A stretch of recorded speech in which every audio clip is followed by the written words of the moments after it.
agradezco que nos acompañe a través de la señal de Canal 6 y este día pues estaremos hablando justo del Poder Judicial, un tema sin duda pues relevante. El presidente Andrés Manuel López Obrador ha propuesto una reforma al Poder Judicial pues en general y que hoy toca discutir. Este es un tema que sin duda le va a usted a interesar porque, bueno, pues todos estamos interesados en que se haga justicia plena para todos y de manera pues eficaz y eficiente.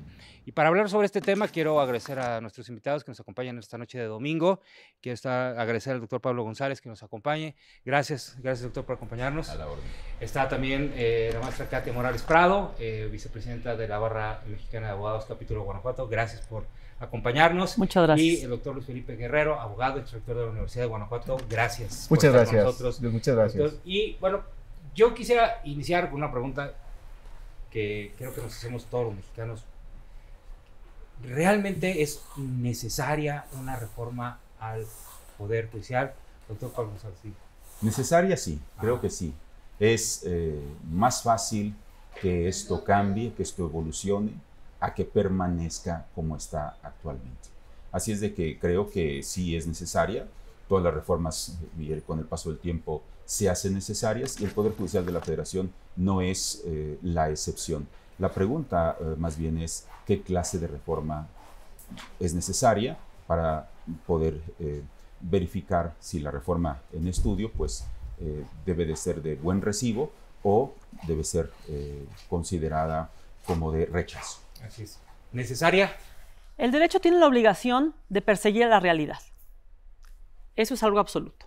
Es necesario estar actualizándonos, es necesario estarnos reformando, no nos podemos quedar estáticos con instrumentos y mecanismos anteriormente establecidos.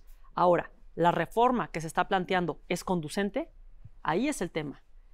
¿Las cosas están bien? No, no están del todo bien. ¿Tienen muchas áreas de oportunidad? Sí las tienen. ¿Hay cosas que están mal? Sí, sí hay cosas que están mal.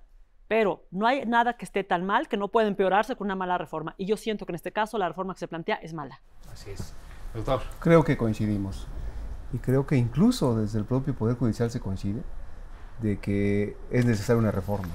Hubo dos reformas de gran fondo, una en el 94 y una en el 2017, más adelante abundaré al respecto. Pero si nos vamos a la de mayor fondo en el 94, la realidad es otra, la transformación del mundo de México es otra, y esto nos obliga a revisar la actuación del Poder Judicial, pero también coincido, desde mi punto de vista, es que habría que ver si las premisas sobre las cuales parte la necesidad de la reforma son las adecuadas, a ver si los motivos dan para que la consecuencia que se traduce en el cómo la reforma es la más pertinente, y creo que ahí no. Creo que sí, tendríamos que redireccionar. Antes de entrar en materia que nos ocupa en este programa, que es el tema de la propuesta hecha por el Ejecutivo, porque viene del Ejecutivo, es decir, el Poder Ejecutivo quiere reformar al Poder Judicial, que pues, y al final tienen la facultad de hacer estas propuestas de reforma.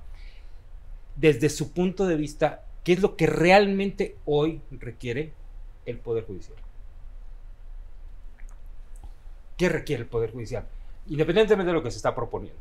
Desde su punto de vista, ¿qué es lo que hoy requiere el Poder Judicial? Bien. Debemos de distinguir que hay un Poder Judicial de la Federación y un Poder Judicial en el Estado de Guanajuato. Hablando del Poder Judicial del Estado de Guanajuato, y previo a decir qué es lo que requiere desde mi humilde punto de vista, debo de decir que nuestro Poder Judicial del Estado de Guanajuato es muy buen Poder Judicial. Es un excelente Poder Judicial. Yo puedo avalar el trabajo, la lealtad a la Constitución, la honradez de muchísimos juezas y jueces en el Estado de Guanajuato. Penales, civiles, mercantiles, laborales, que es el nuevo esquema. Así como de muchos magistrados.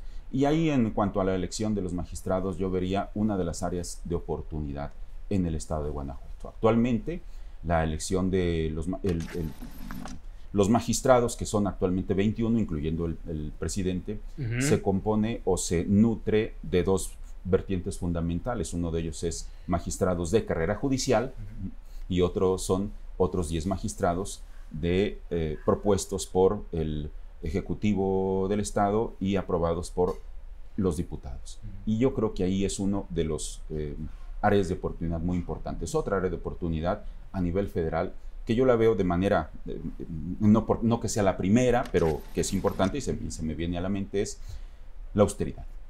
Creo que la austeridad es un principio y es un valor en sí mismo.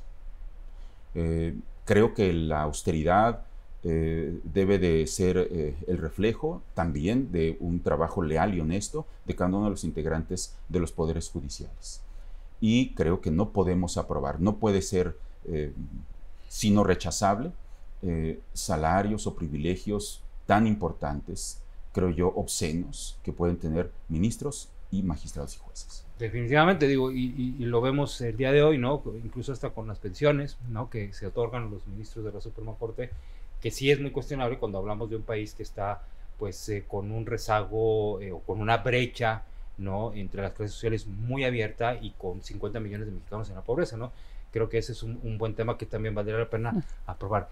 Antes de entrar a la reforma, ¿qué requiere los poderes judiciales estatal y federal? Partamos de la premisa de que justicia que no es rápida no es justicia. Entonces yo creo que una de las principales cosas que tenemos que atender desde el federal como el estatal es proveer mecanismos de justicia rápida. Creo que en materia estatal coincido, tenemos un muy buen poder judicial estatal. Creo que tenemos mecanismos más o menos rápidos. Sin embargo, yo se lo digo a mis alumnos, tienes un juicio mercantil, aquí en la sala de oralidad mercantil lo llevas más o menos en un tiempo rápido, en un tiempo aprobado, y luego caes en el amparo. Cuando llegas al Poder Judicial al amparo, ahí sí, olvídate porque se va a ir lento. ¿De qué sirve que haya tenido una celeridad en el proceso de la mercantil si cuando llego al Poder Judicial Federal ya me llegué al amparo y a ver cuándo? Entonces, sí, sobre todo en el nivel federal, proveer mecanismos para hacer rápida la justicia. Hablando otra vez de la comparación, el Poder Judicial del Estado de Guanajuato tiene una plataforma muy útil, muy intuitiva y que brinda muchísima información. Prácticamente desde tu oficina puedes consultar tu expediente, puedes atender audiencias en formato de videoconferencia. Siento que me parece ilógico que el Poder Judicial Federal esté atrás del estatal.